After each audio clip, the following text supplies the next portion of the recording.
달빛 아래 사연 한수 채널 구독자 여러분, 오늘도 시청해주셔서 감사합니다. 행복하고 즐거운 시간 되시길 바라며 오늘의 사연 시작하겠습니다. 한여름 8월에 뜨거운 태양이 논산훈련소 정문 앞 아스팔트를 달구고 있었습니다. 지면에서 피어오르는 아지랑이가 시야를 흐리게 만들었고 곳곳에 심어진 느티나무와 소나무 가지에서는 매미들이 목청껏 울어대며 더위를 한층 더 극대화시키고 있었죠. 오전 10시가 넘었는데도 기온은 섭씨 35도를 넘나들며 계속 올라가고 있었어요. 그늘 하나 없는 정문 앞 넓은 광장에는 이른 새벽 6시부터 길게 늘어선 면회객들의 줄이 구불뱀처럼 이어져 있었습니다. 대부분의 사람들은 양산이나 모자, 수건으로 햇볕을 가리며 땀을 닦아내면서도 묵묵히 인내심을 발휘하고 있었어요. 줄 맨 앞쪽에 선 30대 초반의 젊은 어머니는 정성스럽게 포장한 충주 사과 상자와 나주배 상자를 두 팔로 감싸 안고 있었습니다. 상자 겉면에는 분홍색 편지지에 아들 이름인 현우를 크게 써놓고 사랑하는 우리 아들에게 엄마가라고 적힌 편지가 투명 테이프로 단단히 붙어 있었죠. 얼굴에는 지난 사흘 동안 새벽부터 일어나 준비한 잡채와 불고기, 김치찜을 아들이 맛있게 먹을지 걱정하는 마음이 고스란히 드러나 있었어요. 가끔씩 상자를 들었다 놨다 하며 무게를 가늠해 보다가 너무 무거우면 아들이 힘들어할 텐데라고 혼잣말을 중얼거렸습니다. 그 뒤로 서 있던 50대 후반의 건장한 중년 남성은 아들에게 줄 편지 봉투를 하얀 와이셔츠 가슴 주머니에서 꺼냈다 넣었다를 반복하며 초조함을 감추지 못하고 있었어요. 편지 봉투가 손에 젖은 땀 때문에 구겨질까봐 조심스럽게 다뤘죠. 군대 가서 말썽 피우지 않고 제대로 하고 있는지 모르겠네라고 옆 사람에게 중얼거리며 불안감을 털어놓기도 했습니다.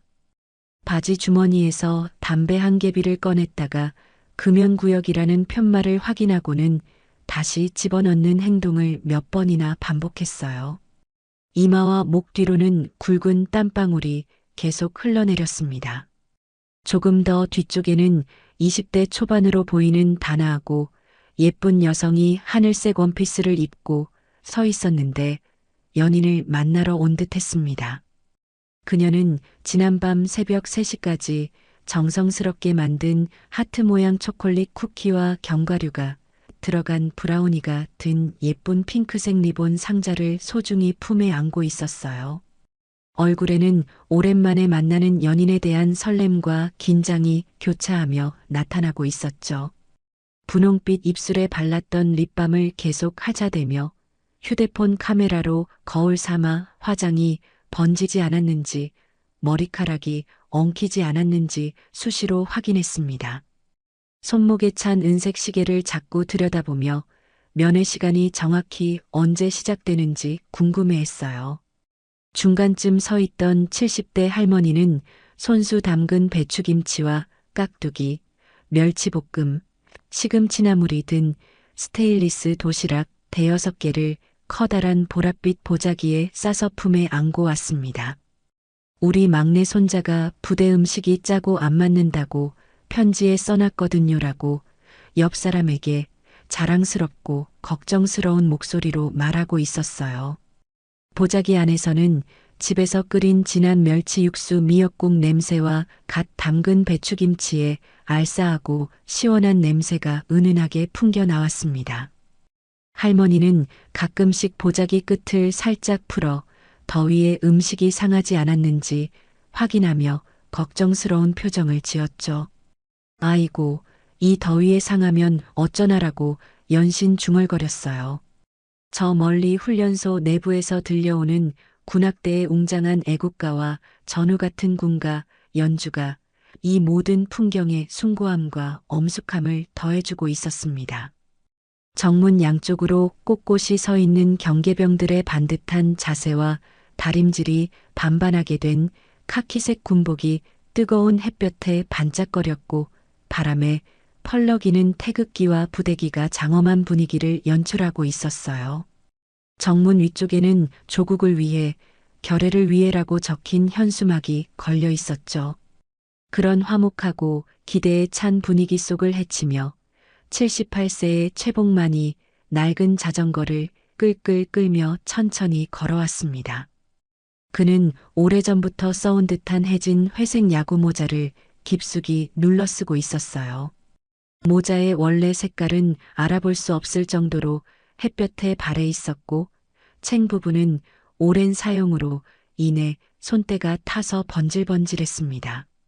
모자 윗부분과 옆쪽에는 작은 구멍이 몇 개 뚫려 있어서 하얀 머리카락이 삐죽삐죽 나와 보였고 이마에 닿는 안쪽 부분은 땀으로 변색되어 누렇게 변해 있었어요. 몸에 걸친 회색빛 반팔 셔츠는 몇십 번을 빨아서인지 원래 색깔을 완전히 잃고 누렇고 회색이 섞인 애매한 색으로 변해 있었습니다. 목 부분과 겨드랑이 쪽은 오랜 착용으로 늘어나 있었고 어깨선도 맞지 않아 한쪽으로 치우쳐 어색해 보였어요. 셔츠 곳곳에는 땀과 음식물, 기름때로 생긴 얼룩들이 마치 추상화처럼 번져 있었고 가슴 주머니 부분에는 볼펜이 터져서 생긴 파란색 잉크 자국이 손바닥만큼 크게 번져 선명하게 남아 있었습니다. 소매 끝부분은 해져서 실밥이 풀려 나와 있었어요. 하반신에 입은 검정색 면바지는 무릎과 엉덩이 부분이 심하게 닳아서 천이 얇아져 있었고 허리 부분의 고무줄은 탄력을 잃어 자꾸 내려와서 손으로 끌어올려야 했어요. 바지 곳곳에는 정성스럽게 꿰맨 흔적들이 하얀 실과 파란 실, 검정 실로 선명하게 남아 있었죠. 특히 오른쪽 무릎 부분에는 십자 모양으로 바느질한 자국이 손바닥만큼 크게 보였고 왼쪽 허벅지 부분에도 세로로 길게 기운 흔적이 있었습니다. 발에 신은 낡은 흰색 운동화는 한때 순백색이었을 텐데 지금은 회색과 누런색이 섞인 빛을 띠고 있었어요. 발가락 부분이 해져서 하얀 면양말이 삐죽 나와 있었고 뒤축은 완전히 닳아서 안쪽 스펀지가 보일 정도였습니다. 신발끈은 여러 번 끊어져서 매듭으로 이어붙인 흔적이 군데군데 보였죠. 걸을 때마다 바닥에서 나는 발걸음 소리가 다른 사람들의 깔끔한 구두나 새 운동화 소리와는 완전히 달랐어요. 뒤축 부분이 심하게 닳아서 절뚝거리는 듯한 소리가 끽끽하고 났습니다. 복만에 거칠고 주름이 깊게 패인 손에는 여러 번 사용한 듯한 검은 비닐봉지가 들려 있었습니다.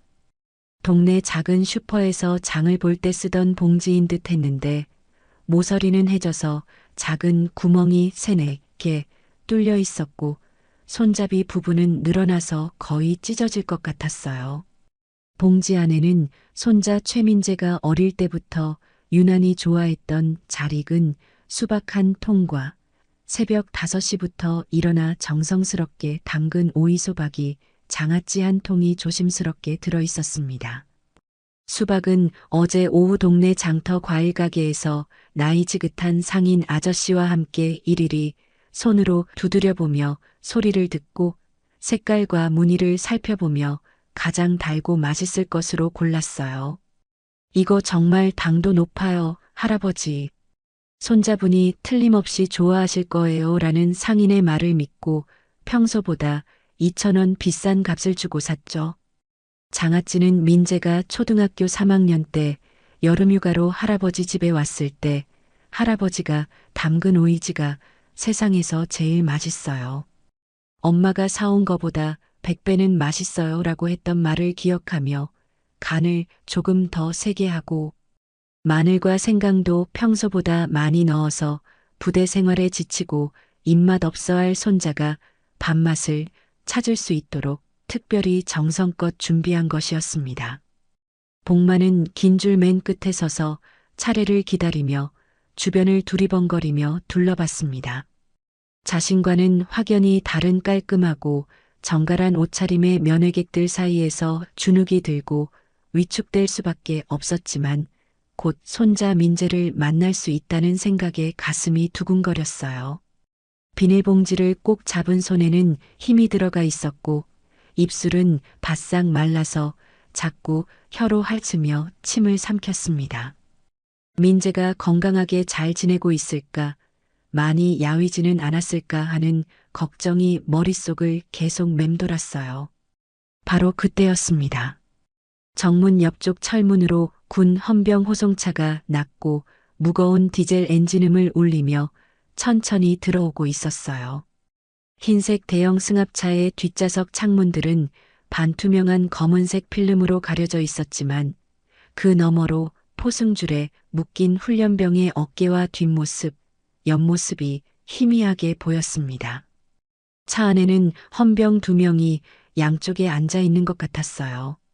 면회줄에 서 있던 사람들 사이에서 호기심과 안타까움이 섞인 웅성거림과 수군거림이 일어나기 시작했습니다. 어머, 저 훈련병 뭔가 큰 사고라도 친 모양이네요. 아이고, 저런 일이 있나? 부모님 얼굴에 먹칠하고 영창 가는 건가요? 참 안 됐네요. 부모 마음이 얼마나 아프겠어요. 요즘 젊은 애들이 정신을 못 차리고 군기가 빠져서 이런 일이 생기는 거 아니에요? 저러면 징계받고 저녁도 늦어지는 거 아니에요? 복만도 다른 사람들처럼 호기심과 안타까움이 섞인 눈길로 천천히 지나가는 흰색 차량을 바라봤습니다. 그런데 차창 너머로 보이는 훈련병의 옆모습을 제대로 본 순간 복만의 온몸이 순식간에 얼어붙었어요. 그 사람은 바로 손자 최민재였거든요.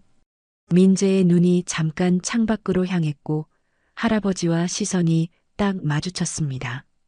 그 짧은 1초도 안 되는 순간 민재의 눈빛에는 억울함과 미안함, 그리고 할아버지를 보는 반가움과 부끄러움이 동시에 담겨 있었어요. 하지만 바로 옆에 앉은 헌병이 민재의 고개를 획 돌리며 강제로 시선을 차단해버렸죠. 복만의 심장이 쿵쾅쿵쾅 격렬하게 뛰기 시작했고 손에 들고 있던 비닐봉지가 덜덜 떨렸습니다. 복만은 온몸이 얼어붙은 채로 호송차가 훈련소 안쪽으로 사라질 때까지 멍하니 바라봤습니다. 다리에 힘이 빠져 주저앉을 것 같았지만 간신히 버티며 면회 접수 창구 쪽으로 발걸음을 옮겼어요. 비닐봉지를 든 손이 심하게 떨려서 안에 들어있던 수박이 딸랑거리는 소리가 났습니다. 목구멍이 바싹 말라서 침을 삼키려 해도 침이 나오지 않았죠. 면회 접수 창구는 에어컨이 빵빵하게 나오는 사무실 안에 있었습니다. 유리창 너머로 보이는 장동혁 중위는 30대 초반으로 보였는데 반듯하게 빗어 넘긴 머리와 각진 턱선이 인상적이었어요.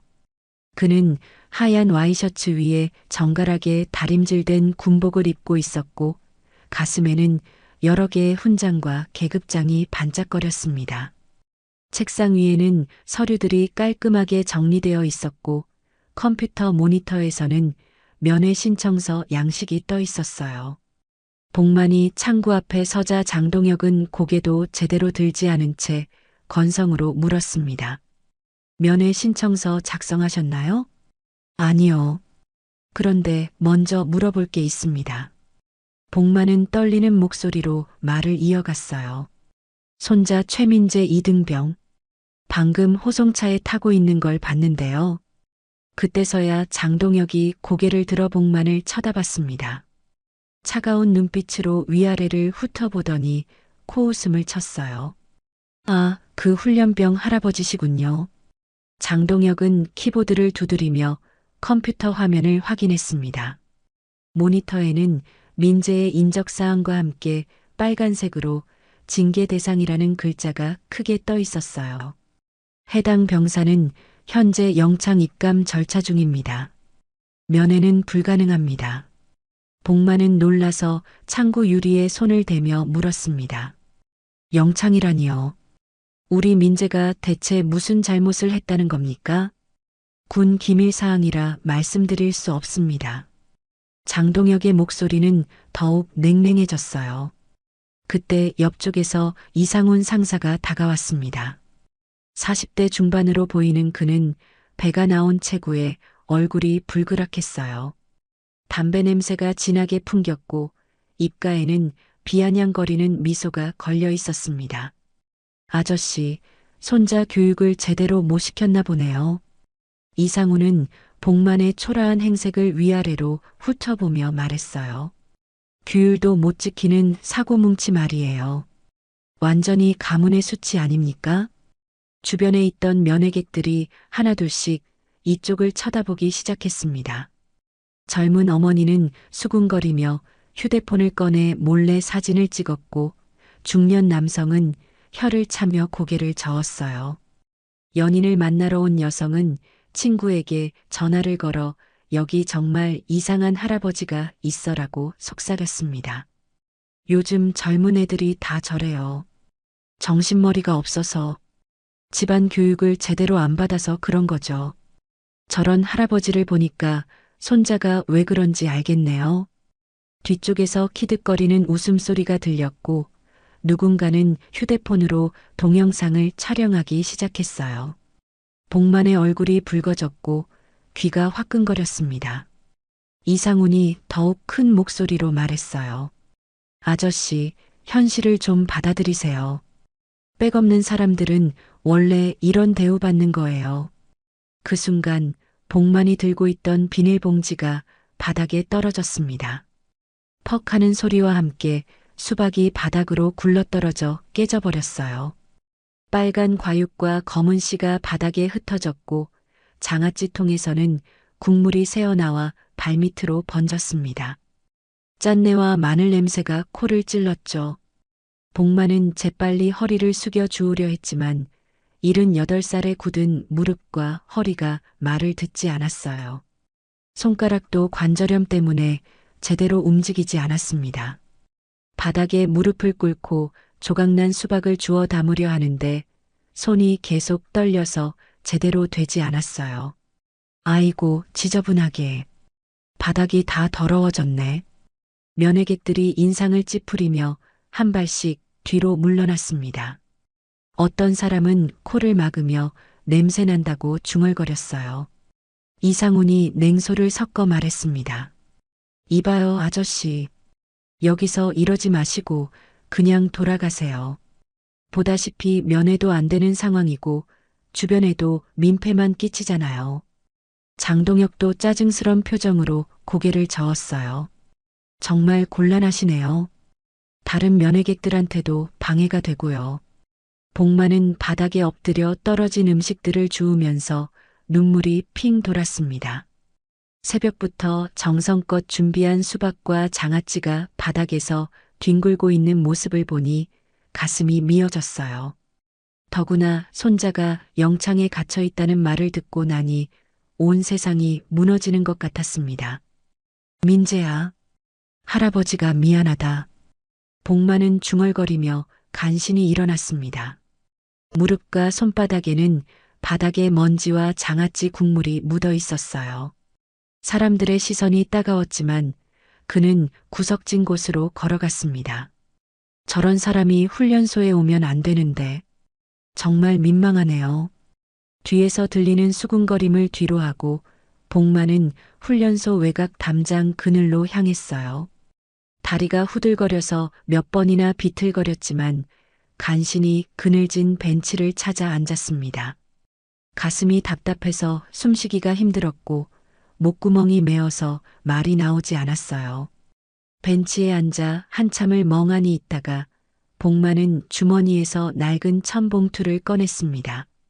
봉투는 여러 번 만져서 천이 부드러워져 있었고 모서리는 해져서 실밥이 나와 있었어요.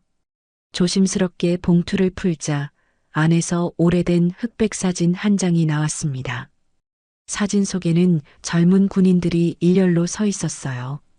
6.25 전쟁 당시 찍은 것으로 보이는 사진이었죠. 가운데에는 최강무의 아버지 최정호 소위가 서 있었고 그 바로 옆에서 어깨를 맞댄 채 환하게 웃고 있는 이가 바로 젊은 시절의 복만이었습니다. 둘 다 20대 초반의 나이였는데 눈빛이 맑고 의지가 강해 보였어요. 복만은 떨리는 손으로 흑백 사진을 쓰다듬었습니다. 사진 뒷면에는 바랜 푸른 잉크로 1953년 7월 15일 최정호 최복만 전우와 함께라고 적혀 있었어요.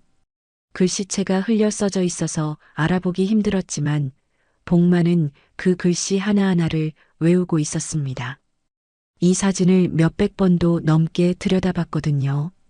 사진 속 젊은 복만의 얼굴을 바라보며 그는 70년 전 그날을 떠올렸습니다. 강원도 어느 산골짜기에서 중공군과 치열한 전투가 벌어졌던 날이었어요. 탄약이 떨어져 가고 있는 상황에서 최정호 소위가 적진 한복판으로 정찰을 나가야 하는 임무를 받았었죠. 그때 복만이 자원해서 함께 갔습니다. 정호야, 나 혼자 가면 된다. 너는 여기 남아 있어. 안 됩니다, 소위님. 혼자 가시면 너무 위험해요. 둘은 밤새 적진을 돌아다니며 중공군의 위치를 파악했고 새벽에 아군 진지로 돌아와 정보를 전달할 수 있었어요. 그 덕분에 우리 부대는 적의 기습을 피할 수 있었죠. 전투가 끝난 후 찍은 사진이 바로 이것이었습니다. 복만의 눈가에 눈물이 맺혔어요. 그때 최정우는 말했었죠. 복만아, 우리는 이제 진짜 형제다. 평생 서로를 믿고 의지하자. 그럼요, 소위님. 죽어도 형님을 배신하지 않겠습니다. 그 후로 둘은 전쟁이 끝날 때까지 생사고락을 함께 했어요. 최정호는 전역 후 사업을 시작해서 크게 성공했고 아들 강무를 군인으로 키웠습니다. 반면 복만은 고향으로 돌아가 농사를 지으며 평범하게 살았죠. 가끔 만나서 술을 마실 때마다 최정호는 복만이가 없었으면 내가 살아서 돌아오지 못했을 거야 라고 말하곤 했어요. 하지만 10년 전 최정호가 병으로 세상을 떠났습니다. 임종을 앞두고 복만의 손을 잡으며 말했었어요. 복만아, 내 아들 강무를 부탁한다. 내가 나를 구해준 것처럼 강무도 도와달라. 복만은 사진을 가슴에 꼭 안으며 중얼거렸습니다. 정호야, 내 전우의 손자가 억울하게 당하고 있다. 민재는 착한 아이야. 절대 나쁜 짓을 할 아이가 아니라고. 그는 주머니에서 낡은 피처폰을 꺼냈어요. 10년도 넘은 구형 휴대폰이었는데 액정 화면에는 금이가 있었고 버튼들은 눌린 자국으로 반들반들했습니다. 복만은 떨리는 손가락으로 단축번호 1번을 눌렀어요. 신호음이 몇 번 울린 후 굵직한 남성의 목소리가 들렸습니다. 여보세요? 강무야. 선배님이시군요. 어떻게 지내세요? 최강무의 목소리에는 반가움이 묻어났어요. 하지만 복만의 목소리를 듣자마자 뭔가 이상하다는 걸 눈치챘죠. 선배님 목소리가 이상한데 무슨 일이라도 있으세요? 복만은 목이 메어서 말이 나오지 않았습니다. 한참 침묵이 흐른 후에야 간신히 입을 열었어요. 강무야, 우리 민재가 영창에 끌려갔다. 뭐라고요? 민재가? 전화기 너머로 최강무가 놀라는 기색이 역력했어요. 어떻게 된 일인지 자세히 말씀해 주세요. 복만은 떨리는 목소리로 오늘 있었던 일을 차근차근 설명했습니다. 호송차에서 본 민재의 모습부터 면회 창구에서 당한 모욕까지 모든 걸 털어놨어요. 말하는 도중에도 목이 메어서 몇 번이나 말을 멈춰야 했습니다. 그 아이 눈빛을 봤어, 강무야. 억울한 눈빛이었어. 민재는 절대 나쁜 짓을 할 아이가 아니야. 내 아버지가 날 믿었듯이 난 민재를 믿는다. 전화기 너머로 최강무의 깊은 한숨이 들렸어요. 선배님, 제가 지금 당장 확인해 보겠습니다. 논산에 계시죠? 응, 훈련소 앞에 있어. 1시간만 기다려주세요. 제가 직접 가겠습니다. 강무야, 미안하다. 내가 바쁜데. 무슨 말씀을 하세요? 선배님 일이 제 일이죠. 제 아버지가 살아계셨다면 똑같이 하셨을 겁니다. 전화를 끊고 복만은 벤치에 등을 기댔어요. 하늘을 올려다보니 구름 한 점 없이 맑았지만 가슴속은 먹구름이 가득했습니다. 손자 민재가 무슨 일을 당하고 있는지, 지금 어떤 기분일지 생각하니 가슴이 찢어질 것 같았어요. 민재야, 조금만 기다려라. 할아버지가 꼭 너를 구해줄게. 그때 멀리서 헬기 소리가 들려오기 시작했습니다. 웅웅거리는 로터 소리가 점점 가까워오고 있었어요. 복만은 고개를 들어 하늘을 바라봤죠. 저 멀리 서쪽 하늘에서 작은 점 2개가 이쪽으로 날아오고 있었습니다. 뭔가 큰 일이 벌어지는 건가? 복만뿐만 아니라 훈련소 앞에 있던 다른 면회객들도 하늘을 올려다보기 시작했어요. 헬기 소리는 점점 더 커졌고 이제는 2대가 아니라 여러 대인 것 같았습니다. 정문 쪽에서는 경계병들이 무전기를 들고 급하게 통화하는 모습이 보였어요. 뭔가 긴급한 상황이 벌어지고 있는 것 같았습니다. 어머, 저게 뭐야? 헬기가 이렇게 많이 오는 걸 보니까 큰 인물이 오는 건가? 혹시 대통령이라도 오시는 건 아니겠죠? 면회객들 사이에서 웅성거림이 일어났어요. 누군가는 휴대폰으로 동영상을 찍기 시작했고 누군가는 친구에게 전화를 걸어 상황을 알렸습니다. 복만도 궁금한 마음에 일어나서 정문 쪽을 바라봤어요. 하늘에서는 헬기들이 점점 더 가까이 오고 있었고 지상에서는 여러 대의 군용 차량이 줄지어 접근하고 있었습니다. 뭔가 엄청난 일이 벌어지려는 것 같았죠. 하늘에서 들려오던 헬기 소리가 점점 더 커지면서 논산 상공을 가득 메우기 시작했습니다. 처음에는 작은 점처럼 보이던 헬기들이 이제는 그 위용을 드러내며 훈련소 쪽으로 접근하고 있었어요. 맨 앞서 날아오는 것은 육군의 대형 수송 헬기였고 그 뒤를 이어 해군과 공군, 해병대 헬기들이 편대를 이루며 따라오고 있었습니다. 면회객들은 모두 하늘을 올려다보며 입을 벌린 채 서 있었어요. 이런 광경을 본 사람은 아무도 없었거든요. 아이들은 헬기를 가리키며 신기해했고 어른들은 휴대폰으로 사진과 동영상을 찍어댔습니다. 와, 진짜 대박이다. 이게 뭔 일이야? 전쟁이라도 난 거야? 아니면 대통령이 오시는 건가? 훈련소 정문 경계초소에서는 상황이 급변하고 있었어요. 경계병들이 무전기를 들고 급하게 보고를 올리고 있었고 초소장은 식은땀을 흘리며 상부와 통화하고 있었습니다. 예, 지금 확인된 것만 헬기 5대입니다. 아니, 잠깐만요. 6대, 7대가 접근하고 있습니다. 그와 동시에 지상에서도 상황이 벌어지고 있었어요. 저 멀리 도로에서는 검은색 승용차들과 군용 트럭들이 길게 행렬을 이루며 훈련소 쪽으로 달려오고 있었습니다. 맨 앞에는 경찰 오토바이가 길을 인도하고 있었고 그 뒤로는 헌병대 차량들이 줄지어 따라오고 있었어요. 첫 번째 헬기가 훈련소 연병장에 착륙하기 시작했습니다. 거대한 로터 소리와 함께 먼지와 모래가 사방으로 흩날렸어요. 면회객들은 눈을 가리며 한 발씩 뒤로 물러섰습니다. 헬기에서 내린 사람들은 모두 군복을 입고 있었는데 가슴에 반짝이는 별 표시가 선명하게 보였어요. 2번째, 3번째 헬기도 연달아 착륙했습니다. 각각 다른 군종의 헬기들이었죠.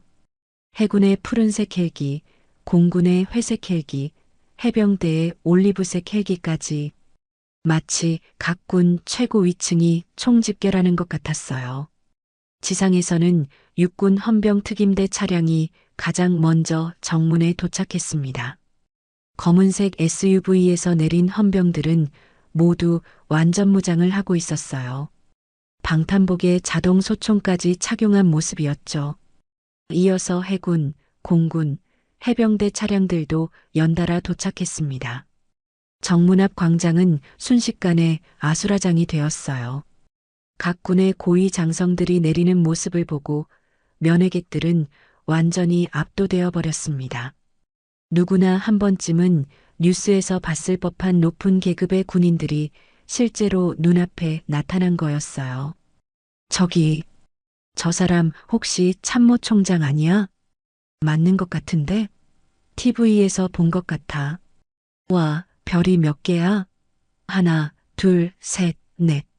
그 순간 훈련소장 박준태 소장이 급하게 정문으로 달려나왔습니다. 별 2개를 단 그조차도 이 상황 앞에서는 완전히 당황한 기색이 역력했어요. 평소 당당하던 모습은 온데간데 없고 식은땀을 흘리며 군복을 다시 여미고 있었습니다. 전원 차렷, 경례. 박준태 소장의 명령에 따라 주변에 있던 모든 군인들이 일제히 차렷 자세를 취했어요. 면회객들도 분위기에 압도되어 자연스럽게 조용해졌습니다. 첫 번째로 헬기에서 내린 사람은 육군 참모총장 최강무 대장이었습니다. 별 4개가 반짝이는 계급장을 단 그의 등장에 주변이 완전히 정적에 휩싸였어요. 키가 크고 당당한 체구에 날카로운 눈빛이 인상적이었습니다.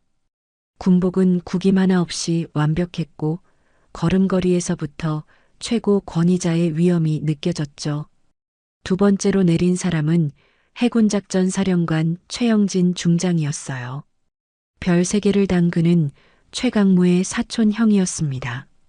해군 특유의 하얀 군복이 햇볕에 더욱 빛났고 얼굴에는 바다를 누빈 군인 특유의 강인함이 묻어났어요.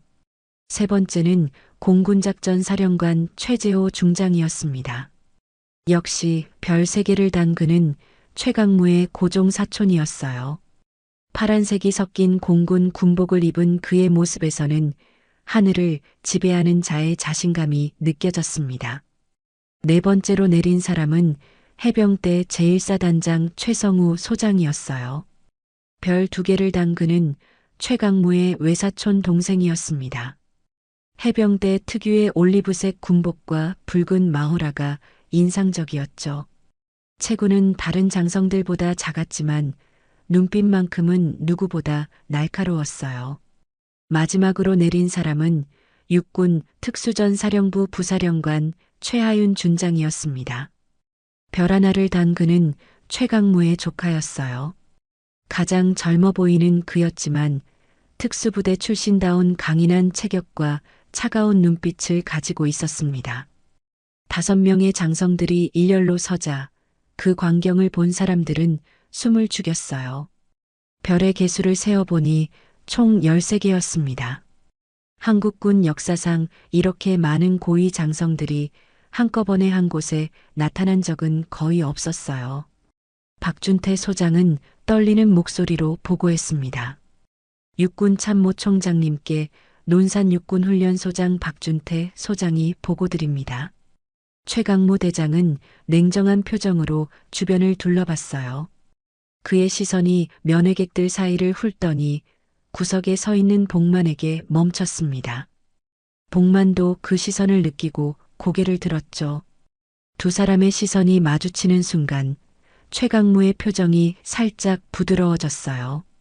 그는 다른 장성들에게 뭔가 지시를 내린 후 큰 걸음으로 복만 쪽으로 걸어가기 시작했습니다. 면회객들은 무슨 일이 벌어지고 있는지 전혀 모른 채 그저 넋을 잃고 바라볼 뿐이었어요. 누구도 감히 말을 꺼내지 못했습니다. 저 할아버지가 누구길래? 참모총장이 직접 가고 있잖아. 도대체 무슨 일이야? 최강무는 복만 앞에 서더니 다른 사람들이 보는 앞에서 깊숙이 고개를 숙였습니다. 선배님 늦었습니다. 그 한마디에 주변에 있던 모든 사람들이 충격에 빠졌어요. 대한민국 육군 최고위직인 참모총장이 초라한 차림의 노인에게 고개를 숙이며 선배님이라고 부른 것이었거든요. 최강무가 복만에게 고개를 숙이는 모습을 본 면회객들은 완전히 멍해졌습니다. 방금 전까지 초라한 할아버지, 사고뭉치 손자의 할아버지라고 수군거렸던 그 노인이 대한민국 최고 권력자 중 한 명인 육군참 모 총장에게 선배님이라는 호칭을 받고 있는 것이었어요. 아무도 입을 열지 못한 채 두 사람을 바라보고 있었습니다. 복만은 최강무의 모습을 보자 눈가에 눈물이 맺혔어요. 그는 떨리는 목소리로 말했습니다. 강무야, 정말 고맙다. 바쁜데 이렇게까지 와줘서. 무슨 말씀을 하십니까? 선배님 일이 제 일이죠. 최강무는 복만의 손을 잡으며 말했어요. 그의 목소리에는 깊은 존경과 애정이 담겨 있었습니다. 아버지께서 돌아가시기 전에 저에게 당부하셨습니다. 최복만 선배님은 내 목숨의 은인이다. 평생 모셔야 한다고요. 주변에서 이 대화를 듣고 있던 사람들은 더욱 놀랐어요. 참모 총장의 아버지가 이 할아버지를 목숨의 은인이라고 했다는 것이었거든요. 최강무는 다른 장성들을 향해 손짓했습니다. 해군작전 사령관 최영진 중장, 공군작전 사령관 최재호 중장, 해병대 제1사단장 최성우 소장, 육군 특수전사령부 부사령관 최하윤 준장이 차례로 다가왔어요. 선배님 소개해 드릴게요. 이분들은 모두 저희 집안 형제들입니다. 최영진 중장이 먼저 다가와 깊숙이 고개를 숙였어요. 선배님께 인사드립니다. 해군작전 사령관 최영진입니다. 강무형으로부터 선배님 이야기를 많이 들었습니다. 이어서 최재호 중장도 경례를 붙였습니다. 공군작전 사령관 최재호입니다. 선배님께서 저희 아버지 세대를 구해주신 덕분에 저희가 존재할 수 있습니다. 최성우 소장과 최하윤 준장도 차례로 경례를 붙이며 인사했어요. 별 13개를 단 5명의 장성이 일렬로 서서 한 노인에게 고개를 숙이는 장면은 그야말로 장관이었습니다. 면회객들은 이 광경을 보며 완전히 압도되어 있었어요. 특히 아까 복만을 무시하고 비웃었던 사람들은 얼굴이 새하얗게 질려 있었습니다. 저게 뭐야? 대체 저 할아버지가 누구야? 별이 13개라고?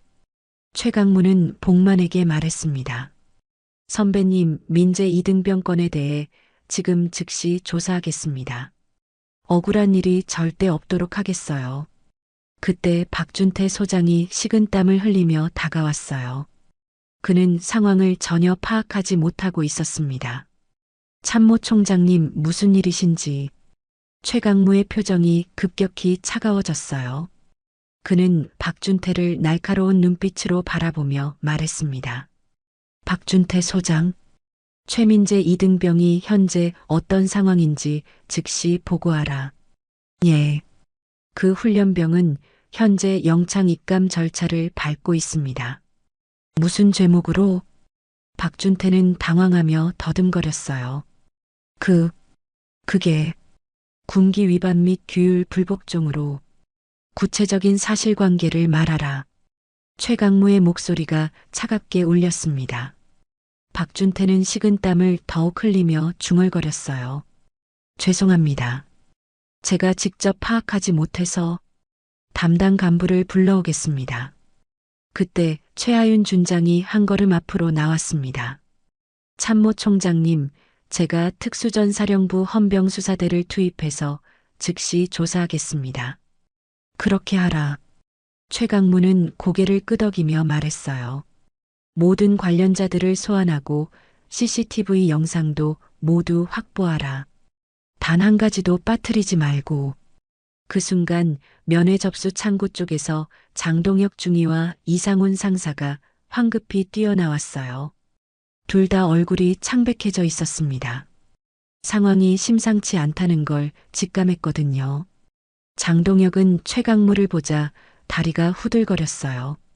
아까 그 초라한 할아버지가 참모 총장과 이렇게 가까운 사이일 줄은 꿈에도 몰랐거든요. 이상훈은 아예 얼굴이 하얗게 질려서 말도 나오지 않았습니다. 최강무는 두 사람을 차갑게 바라보며 말했어요. 너희가 선배님께 무례를 범했다고 들었다. 장동혁은 벌벌 떨며 대답했습니다. 죄송합니다. 저희가 몰라서. 최강무의 목소리가 더욱 차가워졌어요. 군인이 국민에게, 특히 연로하신 분에게 어떻게 대해야 하는지도 모른다는 말인가? 이상훈이 무릎을 꿇으며 말했어요. 용서해 주십시오. 저희가 잘못했습니다. 하지만 최강무의 표정은 조금도 누그러지지 않았어요. 그는 최하윤 준장에게 지시했습니다. 이 두 사람도 함께 조사하라. 최민재 이등병 사건과 관련해서 모든 것을 밝혀내야 한다. 예, 참모총장님. 최하윤 준장이 헌병들에게 손짓하자 완전무장한 헌병들이 장동혁과 이상훈 주변을 에워쌌어요. 두 사람은 완전히 절망한 표정이 되었습니다. 그때 최강무가 복만에게 말했습니다. 선배님, 잠시만 기다려주세요. 진실을 반드시 밝혀내겠습니다. 복만은 고개를 끄덕이며 말했어요. 강무야, 민재만 무사하면 된다. 다른 건 상관없어. 선배님의 손자는 제 조카나 마찬가지입니다. 걱정하지 마세요. 면회객들은 이 모든 상황을 보며 완전히 충격에 빠져 있었어요.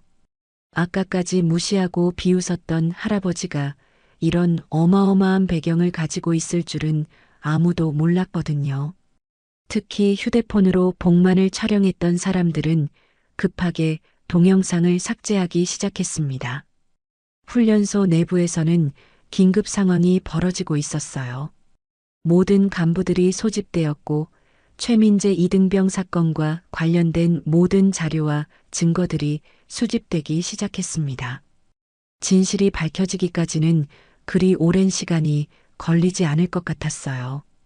훈련소 본부 회의실에는 긴장감이 가득했습니다. 길고 넓은 테이블 중앙에는 최민재 이등병과 관련된 두꺼운 파일들이 쌓여 있었어요. CCTV 영상 자료, 목격자 진술서, 그리고 각종 증거 자료들이 정리되어 있었습니다. 회의실 벽면에는 대형 모니터가 설치되어 있어서 관련 영상들을 바로 확인할 수 있었죠. 최하윤 준장이 직접 지휘하는 특수전사령부 헌병수사대가 불과 40분 만에 모든 증거를 수집해 왔어요. 그들의 수사 능력은 정말 놀라웠습니다.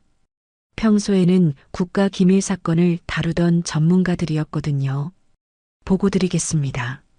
수석 수사관인 김대위가 자료를 펼치며 말했어요. 그의 목소리는 차분했지만 분노가 섞여 있었습니다. 최민재 이등병은 지난 사흘 전 저녁 부대 내 군수품 창고에서 불법 거래 현장을 목격했습니다. 모니터에 CCTV 영상이 재생되었어요.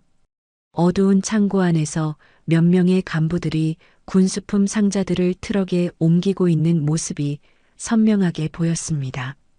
그리고 그 모습을 우연히 보게 된 민재가 급하게 그 자리를 벗어나는 장면도 포착되어 있었어요. 거래 품목은 군용 전투 식량 2,000여 개, 군복 300여 벌, 그리고 각종 장비들이었습니다. 시가로 환산하면 약 3천만 원 상당입니다. 최강무의 표정이 점점 더 굳어졌어요. 그는 주먹을 쥐며 말했습니다. 누가 주도했는가? 부대 보급 담당 최규섭 대위가 주범이고 장동혁 중위가 공모했습니다. 이상훈 상사는 현장 감시 역할을 했고요. 김대위가 다음 영상을 틀었어요. 이번에는 민재가 중대장실을 찾아가는 모습이었습니다. 최민재 이등병은 다음 날 아침 중대장에게 이 사실을 보고하려 했습니다.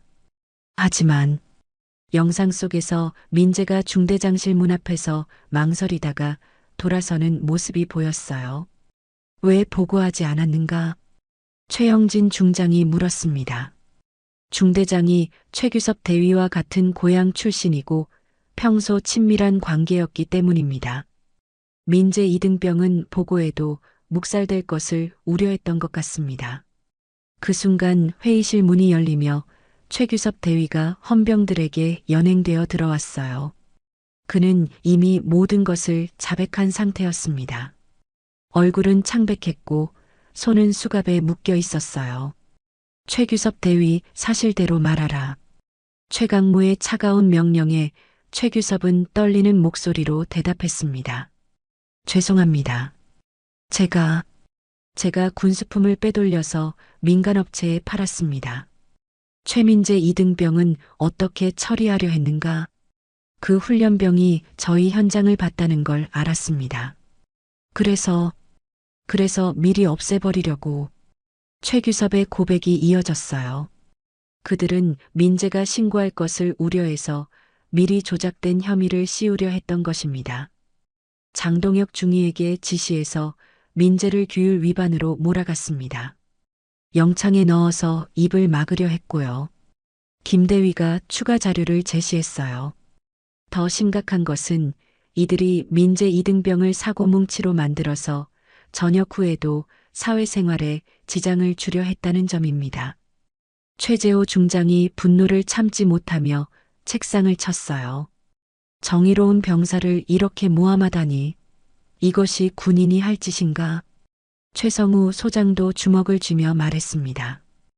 해병대였다면 즉시 군법회의감이다. 그때 또 다른 영상이 재생되었어요. 오늘 오전 복만이 면회 신청을 했을 때의 장면이었습니다.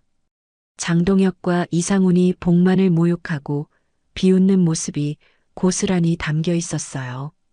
저런 사람이 훈련소에 오면 안 되는데, 백없는 사람들은 원래 이런 대우받는 거예요. 영상 속 이상훈의 말을 들은 장성들의 얼굴이 더욱 굳어졌습니다. 최강무는 주먹을 꽉 쥐며 말했어요. 감히 선배님을 그렇게 대했다고? 최하윤 준장이 보고를 이어갔습니다. 더 조사한 결과 이런 일이 처음이 아닙니다. 이들은 지금까지 여러 차례 군수품을 빼돌렸고 그때마다 목격한 훈련병들을 이런 식으로 처리해 왔습니다. 몇 명이나 피해를 당했는가? 확인된 것만 7명입니다. 모두 억울하게 징계를 받고 전역했습니다. 회의실 안이 정적에 휩싸였어요. 장성들은 모두 분노로 얼굴이 빨갛게 달아올라 있었습니다. 최강무가 일어서며 말했습니다. 즉시 관련자 전원을 군법회의에 회부하라. 그리고 피해를 당한 전 장병들의 명예를 회복시켜야 한다. 예, 참모총장님. 최민재 이등병은 어디 있는가? 현재 영창에서 대기 중입니다. 즉시 석방하고 여기로 데려와라. 몇 분 후 민재가 헌병들과 함께 회의실에 들어왔어요. 그는 여전히 군복을 입고 있었지만 얼굴에는 지친 기색이 역력했습니다. 하지만 눈빛만큼은 여전히 맑고 의지가 강해 보였어요. 민재는 회의실에 있는 별들을 보고 깜짝 놀랐습니다. 이렇게 많은 고위 장성들을 한꺼번에 본 것은 처음이었거든요. 최강무가 민재에게 다가가서 말했어요. 이병 최민재, 너는 잘못한 것이 없다. 오히려 정의로운 일을 하려 했다. 민재는 여전히 상황을 파악하지 못하고 있었어요. 그런데 저희 할아버지는 어떻게 지내시는지. 내 할아버지는 내 아버지의 생명의 은인이다. 그리고 내게는 존경하는 선배님이시다. 최강무의 말을 들은 민재의 눈이 커졌어요. 할아버지가 이런 대단한 분이었다는 걸 이제야 알게 된 것입니다. 할아버지를 뵙고 싶습니다. 그렇게 하자. 하지만 그 전에 할 일이 있다. 최강무는 최하윤 준장을 바라보며 말했습니다. 장동혁 중위와 이상훈 상사를 즉시 구속하라. 그리고 최규섭 대위는 중앙군사법원으로 이송하라. 예, 참모총장님. 훈련소 본부 앞 광장에서는 긴장감이 극에 달해 있었습니다. 박준태 소장이 전 간부들을 집합시킨 상태였어요. 중대장부터 소대장, 행정보급 담당자까지 모든 간부들이 일렬로 서 있었습니다. 그들의 얼굴에는 무슨 일이 벌어지고 있는지 알 수 없다는 불안감이 역력했어요. 최강무 대장을 비롯한 5명의 장성들이 본부 건물에서 나왔습니다. 그들의 뒤를 이어 헌병들이 장동혁 중위와 이상훈 상사를 포승줄로 결박한 채 끌고 나왔어요. 두 사람의 얼굴은 완전히 절망에 빠져 있었습니다. 특히 이상훈은 다리에 힘이 풀려서 헌병들이 부축해야 할 정도였어요. 면회객들도 여전히 그 자리에 서서 이 믿을 수 없는 상황을 지켜보고 있었습니다. 아직도 꿈인지 현실인지 구분이 안 될 정도였죠. 아까까지 초라한 할아버지라고 손가락질했던 복만이 이런 어마어마한 영향력을 가진 분이었다니 아무도 상상할 수 없었어요. 박준태 소장이 떨리는 목소리로 명령했습니다. 전원 차렷, 경례. 모든 간부들이 일제히 경례를 붙였어요. 하지만 최강무의 표정은 여전히 차갑기만 했습니다. 박준태 소장, 예, 참모총장님, 장동혁 중위, 이상훈 상사, 지금 이 자리에서 헌병대에 인계하라. 박준태는 식은땀을 흘리며 대답했어요. 예, 즉시 조치하겠습니다. 헌병들이 두 사람의 팔을 더욱 단단히 결박했습니다. 장동혁은 입술을 깨물며 고개를 숙였고 이상훈은 무릎이 꺾여 주저앉을 뻔했어요. 그들은 이제 군인으로서의 생활이 완전히 끝났다는 걸 알고 있었습니다. 그리고 최강무가 말을 이었어요. 앞으로 이런 일이 다시 발생하지 않도록 전 부대 기강 확립에 총력을 다하라. 특히 면회객들에 대한 예의와 존중은 기본 중의 기본이다. 예, 명심하겠습니다. 그때 본부 건물에서 민재가 나왔습니다. 그는 더 이상 죄인이 아니었어요. 오히려 정의를 위해 용기를 낸 모범 병사가 되어 있었죠. 민재의 눈빛에는 혼란과 함께 안도감이 섞여 있었습니다. 복만이 민재를 보자 눈물이 터져 나왔어요. 그는 비틀거리며 손자에게 달려갔습니다. 민재야, 할아버지. 할아버지와 손자가 끌어안는 모습을 본 사람들의 눈가도 촉촉해졌어요. 아까까지 이들을 무시했던 면회객들은 부끄러운 마음에 고개를 숙일 수밖에 없었습니다.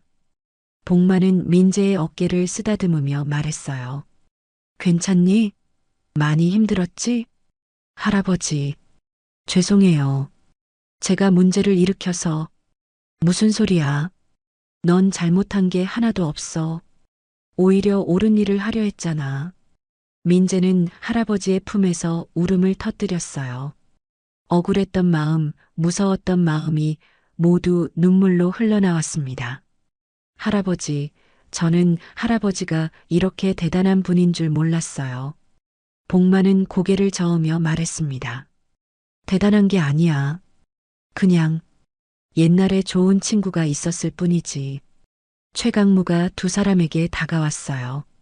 그의 얼굴에는 이제 따뜻한 미소가 떠올라 있었습니다. 선배님, 민재는 훌륭한 청년입니다. 정의감이 투철하고 용기도 있어요. 복만은 최강무의 손을 잡으며 말했어요. 강무야, 정말 고맙다. 내 아버지가 살아있다면 너를 자랑스러워했을 거야. 저야말로 선배님 덕분입니다. 아버지의 가르침을 제대로 실천할 수 있었어요. 그때 다른 장성들도 하나씩 다가와서 민재에게 말을 걸었어요. 최영진 중장이 민재의 어깨를 토닥이며 말했습니다. 이병 최민재, 군은 너 같은 병사를 자랑스럽게 생각한다. 최재호 중장도 고개를 끄덕이며 말했어요. 정의를 위해 용기를 낸 내가 진짜 군인이다. 최성우 소장은 민재의 손을 꽉 잡으며 말했습니다. 해병대에서도 너 같은 인재를 원한다. 언젠가 기회가 되면 우리 부대로 와라. 최하윤 준장은 민재에게 조용히 말했어요. 특수부대에서는 정신력이 가장 중요하다. 넌 그걸 충분히 증명했어. 민재는 이 모든 상황이 믿어지지 않았어요. 별 13개를 단 장성들이 자신에게 이렇게 따뜻한 말을 건네다니. 박준태 소장이 떨리는 목소리로 민재에게 말했습니다. 최민재 이등병 부대를 대표해서 정식으로 사과드립니다. 앞으로는 이런 일이 절대 없도록 하겠습니다. 민재는 차렷 자세를 취하며 대답했어요. 소장님, 저는 그저 군인으로서 당연한 일을 했을 뿐입니다. 그 말을 들은 장성들의 얼굴에 감탄의 표정이 떠올랐어요. 이런 어려운 상황에서도 겸손함을 잃지 않는 민재의 모습이 더욱 인상 깊었던 것입니다. 면회객들은 이 모든 장면을 보며 깊은 감동을 받고 있었어요. 특히 아까 복만을 무시했던 사람들은 자신들의 행동을 깊이 반성하고 있었습니다. 젊은 어머니가 조용히 말했어요. 정말 사람을 겉모습으로 판단하면 안 되는구나. 중년 남성도 고개를 끄덕이며 중얼거렸습니다. 저런 분이 진짜 어른이신 거구나. 연인을 만나러 온 여성도 눈물을 닦으며 말했어요. 할아버지와 손자분이 정말 대단하세요. 최강무가 주변을 둘러보며 말했습니다. 오늘 이 자리에 계신 모든 분들께 말씀드립니다. 우리 군은 항상 정의롭고 공정하게 행동하겠습니다. 그리고 국민 여러분을 항상 존중하겠습니다. 그의 목소리에는 확고한 의지가 담겨 있었어요. 이제 정말로 변화가 시작될 것 같았습니다. 해가 서쪽으로 기울어가면서 논산훈련소 앞 광장은 황금빛으로 물들어가고 있었습니다. 오후의 뜨거운 열기는 조금씩 누그러졌지만 이곳에 모인 사람들의 마음속에는 여전히 뜨거운 감동이 흐르고 있었어요. 오늘 하루 동안 벌어진 일들은 평생 잊을 수 없는 기억으로 남을 것이 분명했습니다. 최강무 대장이 복만 앞에 서더니 다른 장성들과 함께 일렬로 정렬했어요. 그들의 가슴에 달린 별 13개가 석양빛에 반짝이며 장엄한 광경을 연출했습니다. 이런 광경을 본 사람은 아마 대한민국 역사상 손에 꼽을 것이었어요. 전원 차렷. 최강무의 명령에 따라 5명의 장성이 완벽한 자세를 취했습니다. 해군의 최영진 중장, 공군의 최재호 중장, 해병대의 최성우 소장, 육군 특수전사령부의 최하윤 준장까지 각 군을 대표하는 최고위 지휘관들이 한 노인 앞에서 경례 자세를 취하고 있었어요. 이병 최민재, 최강무가 큰 목소리로 불렀습니다. 예, 참모총장님. 민재가 힘찬 목소리로 대답했어요. 그의 얼굴에는 이제 자신감이 넘치고 있었습니다. 군은 너를 자랑스럽게 생각한다. 정의를 위해 용기를 낸 내가 진정한 대한민국의 군인이다. 최강무의 말에 주변에 있던 모든 훈련소 간부들과 면회객들이 박수를 쳤어요. 박수 소리가 광장 전체에 울려 퍼졌습니다. 그때 박준태 소장이 한 걸음 앞으로 나왔어요. 그는 민재에게 정중하게 말했습니다. 최민재 이등병 부대 전체를 대표해서 다시 한번 사과드립니다. 그리고 앞으로 내가 모범이 되어 후배 훈련병들을 이끌어주길 바랍니다. 민재는 바른 자세로 대답했어요. 소장님, 저는 앞으로도 군인의 본분을 다하겠습니다. 정의롭고 바른 군인이 되겠습니다. 최하윤 준장이 민재에게 다가가서 조용히 말했습니다. 민재야, 훈련 끝나고 시간 되면 특수전사령부로 놀러와. 내 같은 정신력을 가진 사람이 우리에게 필요해. 민재의 눈이 반짝였어요. 정말인가요, 준장님? 그럼 약속이다. 그 순간 최강무가 복만에게 다가가서 깊숙이 고개를 숙였습니다. 선배님, 오늘 정말 고생 많으셨습니다. 덕분에 우리 군이 더욱 바로 설 수 있게 되었어요. 복만은 최강무의 손을 잡으며 말했어요. 강무야, 고마워. 덕분에 민재가 명예를 되찾았구나. 선배님의 손자이니까 당연한 일이죠. 앞으로도 민재에게 관심 가져주세요. 복만은 눈가에 눈물을 글썽이며 말했습니다. 내 아버지 정호가 하늘에서 지켜보고 있을 거야. 아들이 이렇게 훌륭하게 자란 걸 보면서 얼마나 자랑스러워할까. 최강무도 감정이 북받쳐 올랐어요. 아버지께서 항상 말씀하셨어요. 최복만 선배는 내 생명의 은인이다. 평생 잊으면 안 된다고요. 두 사람이 감동적인 재회를 나누는 사이 주변에 있던 면회객들은 조용히 지켜보고 있었어요. 많은 사람들의 눈가가 젖어 있었습니다. 그때 한 중년 여성이 조심스럽게 복만에게 다가왔어요. 아까 복만을 무시하고 휴대폰으로 촬영까지 했던 그 여성이었습니다. 할아버지, 죄송합니다. 그녀는 깊숙이 고개를 숙였어요. 제가 아까 정말 실례를 많이 했습니다. 용서해 주세요. 복만은 따뜻한 미소를 지으며 말했습니다. 괜찮습니다. 누구나 실수할 수 있어요.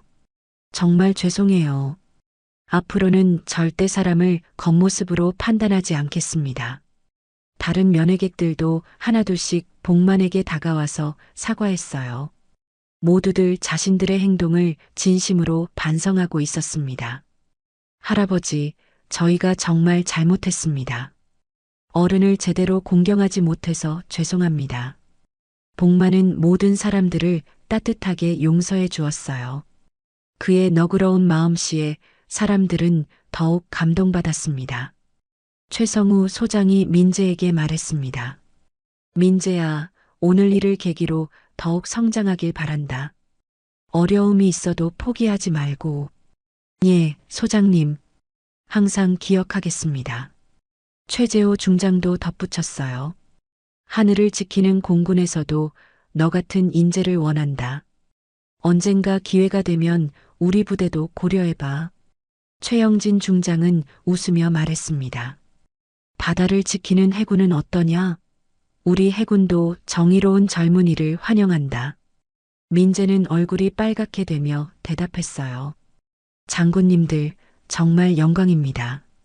어떤 길을 가든지 최선을 다하겠습니다. 해가 점점 더 기울어가면서 이제 정말로 작별할 시간이 다가왔어요. 장성들은 헬기를 타고 각자의 부대로 돌아가야 했고 복만과 민재도 소중한 면회 시간을 가져야 했습니다. 최강무가 마지막으로 말했습니다. 오늘 이 자리에 계신 모든 분들께 말씀드립니다. 이런 일이 다시는 일어나지 않도록 우리 군이 더욱 노력하겠습니다. 그리고 국민 여러분을 항상 존중하고 섬기겠습니다. 그의 말에 모든 사람들이 큰 박수를 쳤어요. 박수 소리는 훈련소 전체에 울려 퍼졌고 저 멀리 훈련받고 있는 다른 훈련병들도 무슨 일인지 궁금해하며 이쪽을 바라봤습니다. 별 13개가 일렬로 서서 복만에게 마지막 경례를 붙이는 장면은 정말로 장관이었어요. 이 광경을 본 사람들은 평생 잊지 못할 것이 분명했습니다. 선배님, 그럼 저희는 이만 돌아가겠습니다. 민재 잘 부탁드려요. 강무야, 조심히 가거라. 오늘 정말 고마웠다. 장성들이 하나씩 헬기에 올라탔어요. 로터가 돌기 시작하면서 바람이 일었고 복만과 민재는 손을 흔들며 작별 인사를 했습니다. 헬기들이 하나씩 이륙해서 하늘로 사라져갈 때까지 사람들은 그 자리에 서서 지켜봤어요. 마치 한 편의 영화를 본 것 같은 기분이었습니다.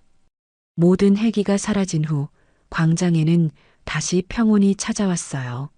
하지만 사람들의 마음속에는 오늘 일어난 일들이 깊은 인상으로 남아 있었습니다. 그날 이후 논산별 13개 사건은 부대 안팎에서 전설처럼 회자되기 시작했어요. 사람들은 이 이야기를 들을 때마다 감동받았고 다시는 겉모습만으로 사람을 판단하지 않겠다고 다짐했습니다. 복만과 민재는 그날 저녁 늦게까지 함께 시간을 보냈어요. 할아버지는 손자에게 옛날 이야기를 들려주었고 민재는 앞으로 더욱 훌륭한 군인이 되겠다고 약속했습니다. 두 사람 모두에게 오늘은 절대 잊을 수 없는 하루가 되었어요.